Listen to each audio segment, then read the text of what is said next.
عزیز بھائیوں، قابل احترام بزرگوں، میری معززات ماں و بہنوں، اسلام اللہ تبارک و تعالیٰ کی بہت بڑی نعمت ہے، اور اس دین اسلام کے احیاء کے لیے ہم تک اس کو پہنچانے کے لیے پیارے پیغمبر علیہ الصلاۃ والسلام نے بہت تکلیفیں اٹھائی ہیں، اور اسی رستے پر چلتے ہوئے صحابہ کرام رضوان اللہ علیہم اجمعین نے بھی اس دین کے پرچار کا حق ادا کیا ہے۔ اور اس کے بعد صحابہ کرام رضوان اللہ علیہم اجمعین کی زندگیوں کو دیکھنے کے بعد تابعین، تبع تابعین، محدثین، مفسرین، اللہ کے نیک بندوں نے اپنی طاقت اور استطاعت کے مطابق اس دین کی اشاعت کا کام کیا ہے۔ محترم بھائیوں، آج اللہ کی توفیق کے ساتھ ہمارے پاس وہ دین موجود ہے جو نبی رحمت صلی اللہ علیہ وسلم نے جس دین کے ساتھ، جس تعلیم کے ساتھ صحابہ کرام رضوان اللہ علیہم اجمعین کی تربیت فرمائی، لیکن آپ علیہ الصلاۃ والسلام نے ہر دور کے حوالے سے امت کو آگاہ کیا ہے۔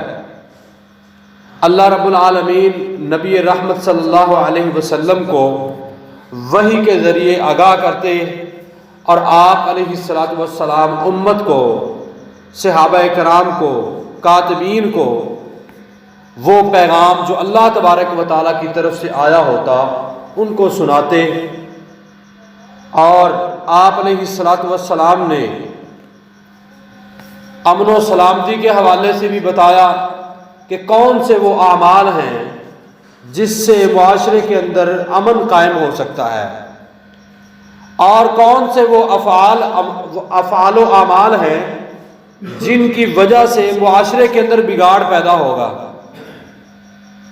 اور آپ علیہ الصلاۃ والسلام نے آنے والا ہر فتنہ جس کی وجہ سے اسلام، شریعت، احکامات متاثر ہوں گے امت کو بتایا ہے۔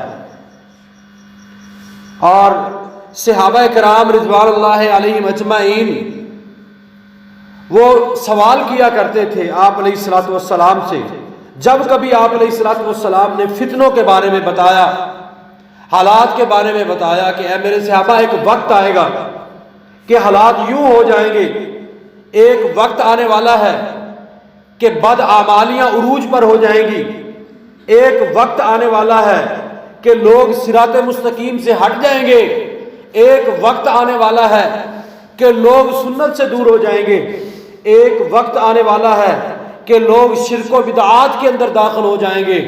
تو صحابہ کرام رضوان اللہ علیہم اجمعین یہ باتیں سن کے تڑپ اٹھتے، اے اللہ کے حبیب علیہ الصلوۃ والسلام، ہمیں آگاہ کیجئے، اگر وہ وقت ہماری زندگیوں میں آ جائے تو اس سے بچنے کا ہمارے پاس کون سا رستہ ہے، کون سا وہ طریقہ ہوگا، کون سے وہ اعمال و افعال ہوں گے جس کی بنیاد کے اوپر ہم اپنے آپ کو نجات کے رستے پہ گامزن کر سکتے ہیں۔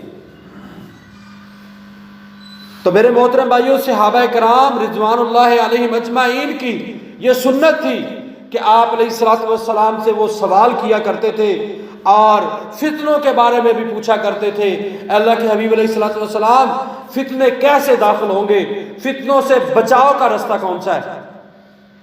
آج ہمارے پاس کتب حدیث موجود ہیں، نبی رحمت صلی اللہ علیہ وسلم نے جو جو آگاہی دیا وہ ہمارے سامنے ہے، لیکن ہمارے پاس وقت نہیں ہوتا۔ کاش کہ اس دور حاضر کے حوالے سے ہم نے قرآن و سنت سے تعلیم حاصل کی ہوتی، کاش کہ وہ فتنوں کے دور کے متعلق ہم نے پڑھا ہوتا کہ جب انسانوں کو فتنے گھیر لیں گے، فتنے اس قدر جو ہے انسانوں کو گھیریں گے کہ انسان سے نیکی کرنا بہت مشکل ہو جائے گا، تو پھر ایسے دنوں کے اندر، ایسے ایام میں، ایسے حالات میں نبی رحمت صلی اللہ علیہ وسلم نے کون سے احکامات بتائے ہیں جس سے ہم فتنوں سے نجات حاصل کر سکتے ہیں؟ تو میرے محترم بھائیوں، دو چار باتیں پیارے پیغمبر علیہ الصلوۃ والسلام کی زبان اقدس سے نکلے ہوئے جملے میں آپ کے سامنے رکھتا ہوں۔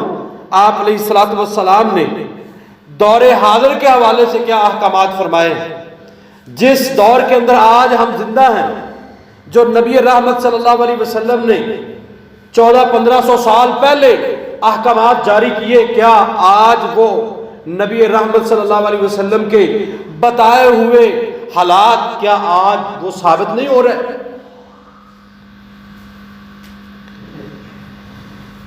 آپ علیہ الصلوۃ والسلام نے فرمایا یذهب الصالحون الاول فالاول ويبقى حفالة كحفالة الشعير او التمر۔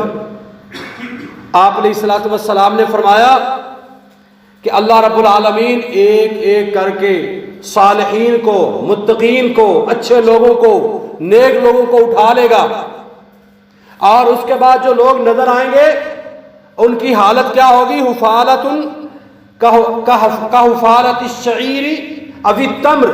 آپ علیہ الصلوۃ والسلام نے فرمایا وہ لوگ ایسے ہوں گے جس طرح کوڑا کرکٹ ہوتا ہے، یہ کھجور کا بھوسا ہوتا ہے، گندم یا جو کا بھوسا ہوتا ہے، اس طرح کے بے وزن قسم کے لوگ ہوں گے، اعمال سے خالی ہوں گے، تقوی اور للہیت سے فارغ ہوں گے، اور ایسا ایسا یہ حالات بڑھتے جائیں گے۔ اور آپ علیہ الصلوۃ والسلام نے فرمایا لا یبالیہم اللہ بالۃ، اللہ تبارک و تعالیٰ کو ان کی کوئی پرواہ نہیں ہوگی۔ یہ پرواہ کیا ہوتی ہے کہ وہ دعا کریں گے اللہ قبول ہی نہیں فرمائے گا، وہ عبادات کریں گے اللہ تبارک و تعالیٰ لکھے گا بھی نہیں، وہ نیکی کے لیے آئیں گے اللہ تبارک و تعالیٰ ان کی قدر ہی نہیں کرے گا۔ ایک طرف وہ نماز پڑھنے والے ہوں گے، دوسری طرف سود کے دلدل میں پھنسے ہوئے ہوں گے، ایک طرف نمازی ہوگا، تاجر ہوگا، نماز پڑھے گا، لیکن وہ زکوٰۃ کا چور ہوگا، ذمہ دار اپنی فصلوں، اپنے کھیتوں کھلیان میں نماز پڑھے گا، لیکن وہ عشر کا چور ہوگا، اور ایک دوسرے کے حقوق غصب کیے جائیں گے، بچیوں کے حقوق ان کو ادا نہیں کیے جائیں گے۔ اللہ کی قسم، وہ جو نوالا کھائیں گے اس کے اندر طہارت نہیں ہوگی، وہ پاکیزہ نہیں ہوگا۔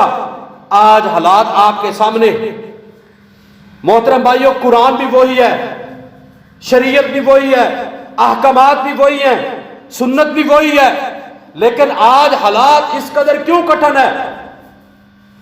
اللہ تبارک و تعالیٰ قرآن مجید کے اندر فرماتے ہیں وَمَنْ أَعْرَضَ عَنْ ذِكْرِي فَإِنَّ لَهُ مَعِيشَةً ضَنْكًا، جو لوگ میرے ذکر سے اعراض کریں گے میں ان کی معیشت کو تنگ کر دوں گا۔ آج میرے اور آپ کے پاس کیا کچھ نہیں ہے، اس وطن عزیز کے اندر کس چیز کی کمی ہے؟